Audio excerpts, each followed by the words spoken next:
તમામ 6.5 કરોડ ગુજરાતીઓ રાહ જોઈ રહ્યા છે કે ક્યારે આવશે વરસાદ. વરસાદ ક્યાં રહી ગયો, ક્યાં અટવાયો છે, અને આ તમામ સવાલોના જવાબ તમને આપવા જઈ રહ્યા છે. ક્યારે ક્યાં કેવો વરસાદ થવાનો છે. તો જો આપને મોટા સમાચાર આપણા રાજ્યમાં વરસાદ સંબંધિત આપી રહ્યા છે, તો રાજ્યમાં સામાન્ય વરસાદની આગાહી છે.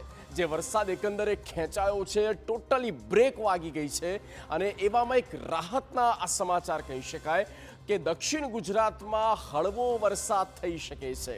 અને દક્ષિણ ગુજરાતની સાથે આ જે શક્યતા છે તે મધ્ય ગુજરાત તરફ પણ દેખાઈ રહી છે. એટલે કે મધ્ય ગુજરાતમાં પણ સામાન્ય વરસાદ વરસી શકે છે. 15 જુલાઈ પછી એટલે કે આવતીકાલથી હળવો વરસાદ થઈ શકે.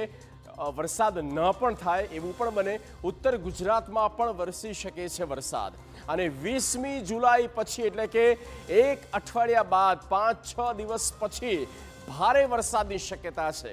કારણ કે જે સિસ્ટમ સક્રિય થઈ રહી છે બંગાળની ખાડીમાં, અને જે પ્રેશર બિલ્ડઅપ થયું છે, અને તે હવે ગુજરાત તરફ આગળ વધશે અને ગુજરાતને ગમરોળશે. એટલે કે 20 તારીખ પછી ભારે વરસાદની શક્યતા છે. તો આ ખૂબ જ મોટા સમાચાર કહી શકાય. વરસાદ સંબંધિત તમામ લોકો રાહ જોઈ રહ્યા છે કે વરસાદ ક્યાં અટવાયો છે. અને આ એક મહત્વપૂર્ણ જાણકારી કે આવતીકાલથી વરસાદ થવાનો છે.